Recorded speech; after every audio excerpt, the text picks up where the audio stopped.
Sveiki, jūsų dėmesiui laida Alfa taškas ir ačiū, kad žiūrite. Šiandieną laidoje pakalbėsime ir padiskutuosime apie vakarykštį Konstitucinio teismo sprendimą, Konstitucinio teismo išvadą, kuri Lietuvoje sukėlė dviejopas reakcijas.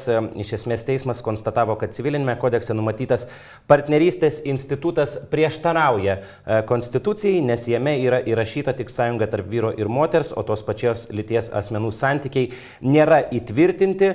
Ir Konstitucinis teismas vakar leido gyventojams registruoti lyčiai neutralią partnerystę per teismus. Tuo pačiu Konstitucinis teismas pabrėžia, kad ir įstatymų per protingą laiką turi atsirasti toks sureguliavimas. Tai šiandieną mes apie tai ir pasikalbėsime. Studijoje yra Tomas Vytautas Raskevičius, Laisvės partijos pirmininkas. Sveiki. Labadiena. Ir taip pat Seimo narys, priklausantis mišrios Seimo narių grupės frakcijai, Vytautas Sinica. Sveiki. Sveiki. Pone Raskevičiau, tai nuo jūsų pradėkime. Daug reakcijų vakar buvo ir iš jūsų paties, ir iš LGBT bendruomenės, ir galų gale ir iš oponentų. Ar ne, sakytumėte, kad tai yra istorinis sprendimas? Sakyčiau, kad sprendimas yra istorinis ir kad vakar Lietuvai buvo labai gera diena, nes mūsų valstybė tapo saugesnė ir teisingesnė visiems jo žmonėms. Šis kreipimasis į Konstitucinį teismą buvo pateiktas vyriausybės, inicijuotas Laisvės partijos politikų.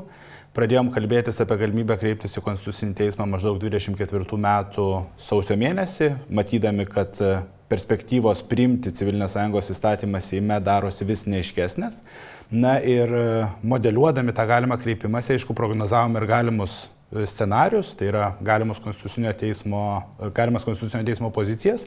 Tai galiu pasakyti, kad vakarykštis Konstitucinio teismo sprendimas pralenkė net pačius pozityviausius vertinimus. Ir taip sakau todėl, kad Konstitucinis teismas padarė 3 svarbius dalykus. Tai visų pirma kartą ir visiems laikams užbaigė diskusiją, ar tos pačios lyties poros yra šeima. Konstitucinis teismas pasakė taip ir tokios poros nusipelno Konstitucijoje įtvirtinto šeimos gyvenimo apsaugos.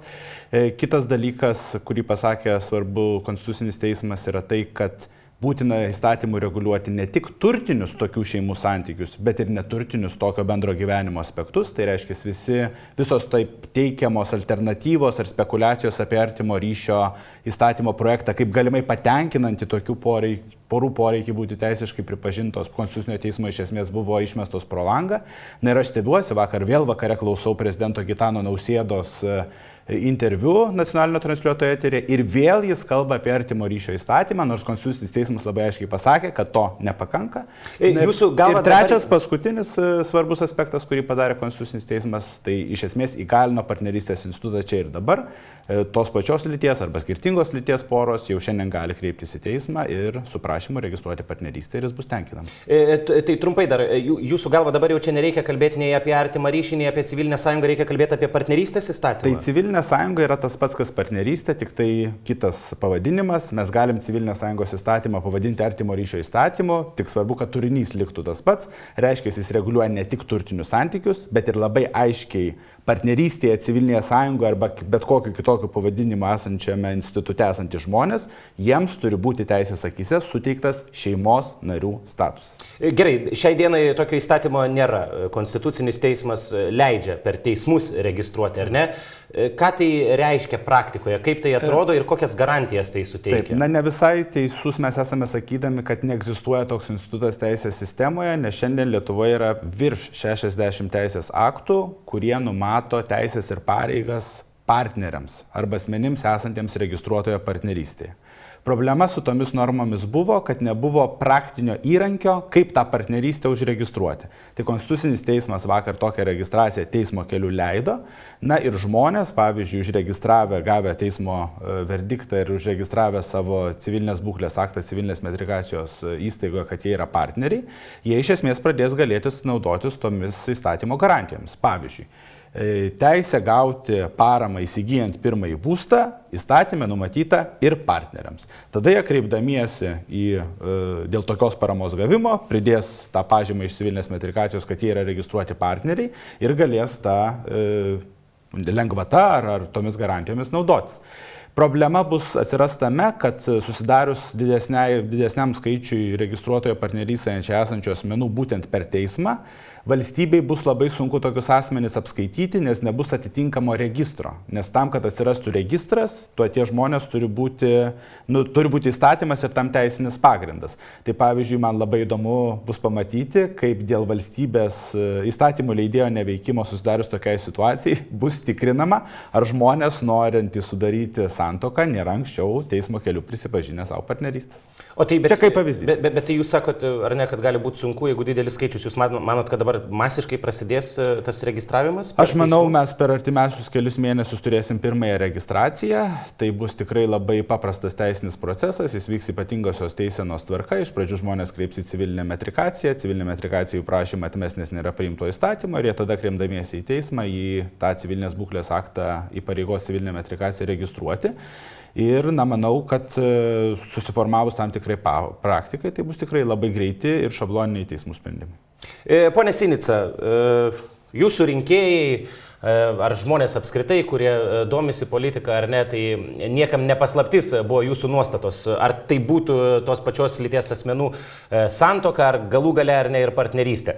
Bet gal pasikeitė tos jūsų nuostatos patekus į Seimą? Pirmiausia, šitą dalyką turbūt reikėtų išsiaiškinti. Baisus dalykas būtų, ne, tikrai nepasikeitė nuostatos patekus į Seimą ir tikrai nepasikeitė po šito baisaus konstitucinio teismo sprendimo. Jūs sakote, baisus konstitucinio teismo sprendimas, ar ne? Bet konstitucinio teismo sprendimas kalba apie tai, kad galų gale Lietuvoje turi atsirasti įstatymas. Ar vis dėlto jūs kvestionuojate paties konstitucinio teismo sprendimą? Žinokit, po pastarųjų kelių sprendimų jau net ne tik sprendimą, bet faktiškai paties teismo autoritetą teks kvestionuoti ir man atrodo, kuo toliau, tuo plačiau tą visi suvoksim. Tokie sprendimai veda į konstitucinę krizę, jais yra ypatingai iš tuo sprendimu, bet ne tik juo. Teismas nusišluosto kojas ir į visuomenę, ir į konstituciją, ir į Seimą, ir tiesą sakant, į teisės viršenybės principą. Jeigu duosit porą minučių, drįsiu paaiškinti. Į tautą nusišluosto kojas, nes leidžia savo pasakyti sprendime, kad visuomenės stereotipais grįstos nuostatos negali būti pagrindu teisiniam reguliavimui šalyje. Čia yra įspūdinga dėl dviejų priežasčių. Viena, nes kas turi teisę ir autoritetą spręsti, kurios tautos nuostatos yra stereotipai, o kurios ne. Tai tiesiog burtažodis paniekinti kitaminčiams, kad ir kiek jų būtų visuomenėje. Bet iš kitos pusės, demokratiniai valstybei tauta turi absoliučią teisę spręsti savo bendro gyvenimo taisyklės ir sprendžia remdamasi tuo, kuo nori spręsti remdamasi. Taip sakant, čia konstitucinis teismas savo leidžia pasakyti, kad tauta nespręs, mes pasakysim, ką spręsti galima, ko ne. Į konstituciją, nes kelintą kartą jau apvertinėja konstitucijos tekstą arba randa tai, ko ten iš vis nėra, arba kam tiesiogiai prieštarauja esamas tekstas. Į Seimą, nes Seimas, šiuo atveju teismas reikšmingai susiaurina Seimo laisvę, teisę, galimybę spręsti, šiuo atveju šeimos santykių reguliavimą, kitais atvejais kitų santykių reguliavimą. Seimas yra ta institucija, kuri turi nuspręsti, kaip bus sureguliuota tai, ko konstitucijos tekstas tiesiogiai nereguliuoja. Akivaizdu, kad tokių dalykų kaip partnerystė ne tai, kad nereguliuoja, jų iš vis nėra konstitucijos tekste. Nėra daugybė sąvokų, kurias čia naudoja savo sprendimuose ir kuriais grindžia savo sprendimą konstitucinis teismas. Pora, tolerancija, panašus dalykai, jie visi čia yra ne iš konstitucijos kylantis. Konstitucija, pavyzdžiui, porų santykių kaip tokių niekaip nereguliuoja, reguliuoja šeimos santykius. Poros, jos egzistuoja, niekaip jų nei varžo, nei skatina, nei joms padeda valstybė, poros tiesiog yra mūsų visuomenės gyvenimo reiškinys. Šiuo atveju pradedama kalbėti apie visai kitus dalykus. Na ir pagaliau teisės viršenybės principas, čia ir ponas Raskevičius, ir kas turbūt šiuo atveju svarbiau, to paties konstitucinio teismo teisėjai, vienas aš spėčiau aktyviausių šito projekto sprendimo autorių ponas Mizaras, su dideliu džiaugsmu komentuoja, kad dabar bus galima žmonėms tiesiogiai kreiptis į bendrosios praktikos teismus ir kiekvienam asmeniniu atveju pasitvirtinti partnerystę, nepaisant to, kad teisės akto, kuris ją reguliuotų ir įteisintų, nėra. Taip sakant, mes dabar kuriame ir džiaugiamės ir netgi skatiname, aš kiek matau laidose yra vos neinstruktuojama, kaip tą reikia daryti, apeidinėti įstatymų leidėją, naudotis tuo, kad įstatymų leidėjas tokio instituto sukūręs nėra, bet štai žmonės gali apsieiti be to. Tai nėra pirmas atvejis. Mes turim du skirtingus, galima sakyti, iš apačios ir iš viršaus teisinio nihilizmo atvejus Lietuvoje. Viena vertus būna, kai Kaip kad buvo pavyzdžiui su asmenvardžių rašymu, su lyties įrašu žmonių pasuose, kai buvo pasiekta, kad bendrosios praktikos teismai atskiriems žmonėms leido atskirose bylose tokius dalykus, nors įstatymo nebuvo. Ir po to Konstitucinis teismas tuo pagrindu, kad štai tokia praktika, žiūrėkit, egzistuoja, yra ten tarkim 23 atvejai, ima ir pasako, kad privalo įstatymo leidėjas tokią teisę sukurti. Dabar atvirkščiai Konstitucinis teismas pasako, kad nors įstatymo leidėjas nesukūrė tokios teisės, bet mes jums ją duodame, eikite ir darykite tai, ko įstatymai Lietuvoje neleidžia. Tai šitie visi veiksmai sudėjus kartu, iš esmės Konstitucinis teismas pamina kitas įstatymų leidybos institucijas, valdžios šakas ir daro, ką nori šalyje. Aš manau, kad yra gan akivaizdu, kad didžiulis atotrukis tarp to, ką savo leidžia nuspręsti Konstitucinis teismas ir to, kaip suvokia tuos pačius klausimus visuomenė, yra prielaidos tam tikro masto krizai. Aišku, kad kai turi visus svertus ir iš esmės nėra, šiandien instituciškai nelabai yra, išskyrus pačios konstitucijos keitimą, būdų Konstitucinio teismo apriboti, tai Konstitucinis teismas, sakyčiau, apatijos nuo turimos galios, tuo naudojasi visiškai nesikuklindamas ir nesivaržydamas. Bet nuo to niekam geriau nebus. Pone Raskevičiau, sureaguosite? Aš pono Sinicos pasvaičiojimus galiu vertinti tik tai tam tikrą demagoginę retoriką. Jis turi kaip Lietuvos Respublikos pilietis laisvėje reikšti, bet galbūt tik tai atkreipsiu į keletą faktiškai netikslių išsakytų teiginių. Pavyzdžiui, buvo bandoma sakyti, kad asmenų teisų užtikrinimas teismo keliu yra įstatymo apeidinėjimas. Tai tik priminsiu gerbiamam prelegentui, kad įstatymų leidėjas 2003 metais priimdamas civilinį kodeksą ten numatė partnerystės institutą ir būtent įstatymų leidėjo neveikimas priimti įgyvendinimo tvarką numatančius įstatymus ir sukūrė šią teisinę situaciją, kurioje esame. Turėjo Seimas 24 metus progą pasinaudoti šį klausimą, nesprendė, piktavališkai to nedarė, todėl Konstitucinis teismas vakar ir pripažino prieštaravimą Konstitucijai. O kalbant tokia bendresnė prasme apie bandymą diskredituoti Konstitucinį teismą, jo priimamus sprendimus, tai tiesiog yra bandoma kryptingai skatinti Lietuvos Respublikos piliečių nepasitikėjimą Lietuvos Respublikos institucijomis. Ir aš tik tai gerbiamą Seimo narį paraginčiau to nedaryti, ypatingai atsižvelgiant į jautrią geopolitinę situaciją, nes Lietuvos Respublikos gyventojų nepasitikėjimo skatinimas mūsų institucijomis daro mūsų valstybę nesaugę. Tai prašyčiau nuo tokių raginimų susilaikyti. Pone Sinica, iš tiesų tai, ką jūs dabar sakote, ar ne, apie Konstitucinį teismą, tai yra pakankamai turbūt rimti, nežinau, ar tai galima pavadinti kaltinimais ar ne, bet teiginiai dėl Konstitucinio teismo veikimo, dėl kompetencijų, dėl įtakų galbūt galimų ir panašiai. Tai kai jūs apie tai kalbate, ar nėra čia tada reikalas imtis kažką tai daryti, jeigu jūs matote, kad ten yra problematika? Kitaip tariant, jeigu jūs sakote, kad Konstitucinis teismas ne visai veiksnus, turbūt yra, aš taip suprantu, ar ne, tai koks tolesnis tada jūsų planas dėl to? Konstitucinis teismas yra daugiau negu veiksnus. Konstitucinis teismas proaktyviai peržengia savo įgaliojimus ir imasi spręsti dalykus, kurių jam nepriklauso spręsti, tuo būdu atiminėdamas iš Seimo. Ir jeigu norite, pasiimant kolegos retoriką, galim sakyti, skatindamas nepasitikėjimą tuo pačiu Seimu, kaip neva institucija, kuri nesusitvarko su savo funkcijomis, kurios jai Konstitucijai priskirtos. Mums reiktų atskirti porą dalykų, konkrečiai šitą sprendimą ir tai, ką teigiu kaip konstitucinė krizė dėl Konstitucinio teismo veikimo būdo.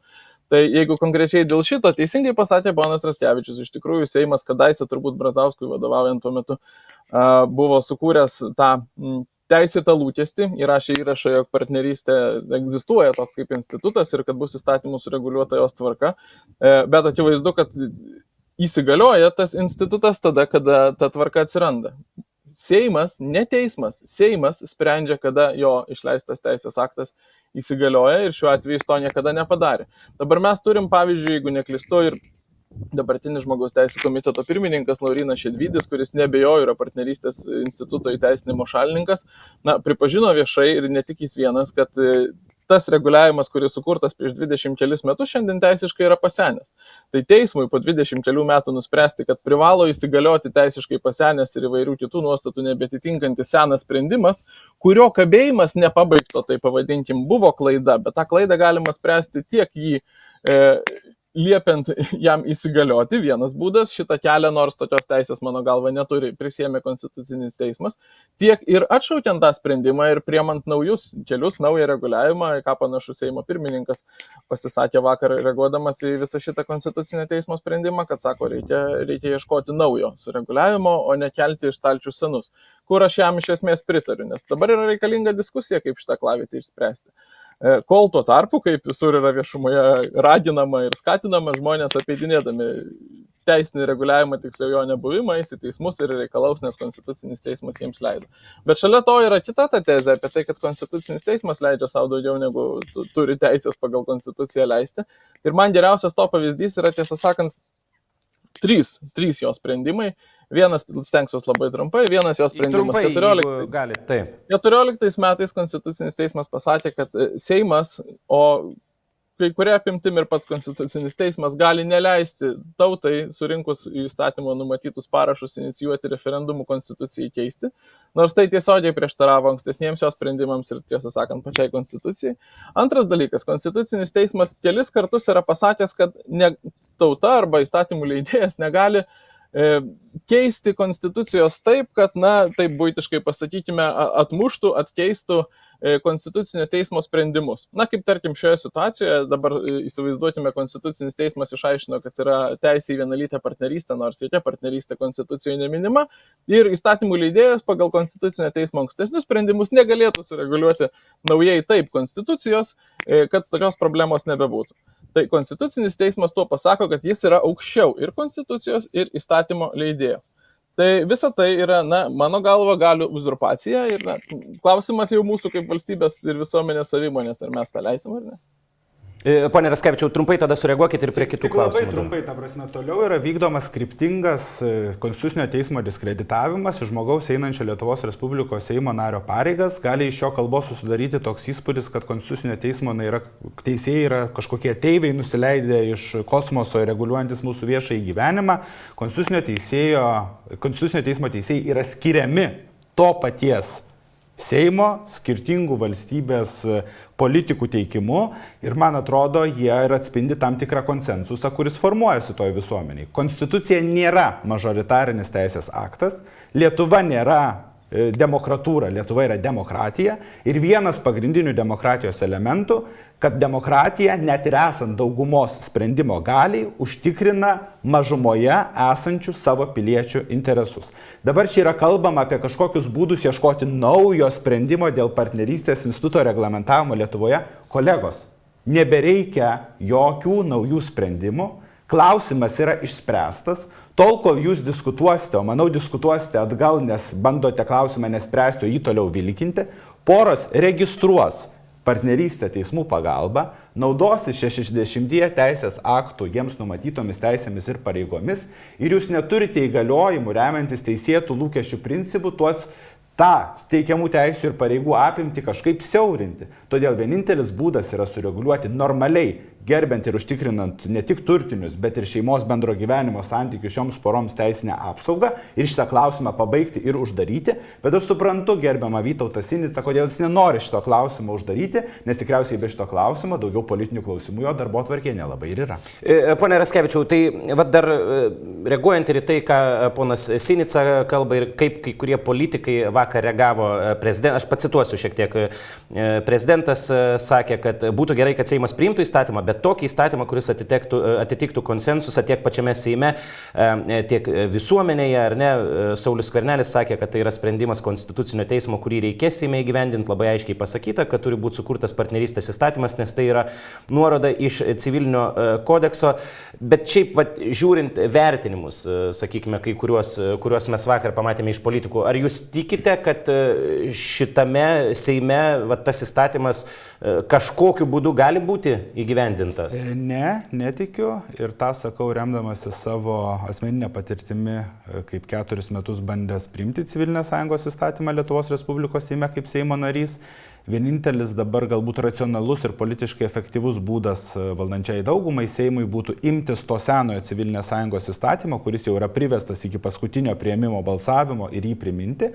Jeigu valdantieji pasirinks kitą būdą, tai yra vėl kažkokį bandyti sukurti Frankensteiną, kažkokį naują ribojantį partnerių teisės ir pareigas įstatymo projektą ir pradėti jo svarstymą nuo nulinės pateikimo stadijos, vėl eiti per komitetus, tai vėl mes turėsime tą pačią taip vadinamų kultūrinių karų situaciją, kai ponas Vytautas Sinica, tada aš, kiti diskutuosim vėl apie tos pačius siūlomus reguliavimus, na ir vėl tas susiskaldimas visuomenėje teisės, tik tai tuo būdu šalia tos pačios lyties ir skirtingos lyties poros teismų pagalba realizuos praktiškai savo teisę į partnerystę, tokiu būdu tik tai artindama klausimo sprendimą iki to taško, kaip jis turi būti išspręstas. O tai gerai, jūs ir teisininkas esate, ar galite dar trumpai tada paaiškinti, tai va, jeigu jūs pats netikite, ar ne, kad artimiausiu metu įstatymas atsiras, bet registruoti galima per teismus, tai gal tada to įstatymo ir nereikia, ką jisai keistų?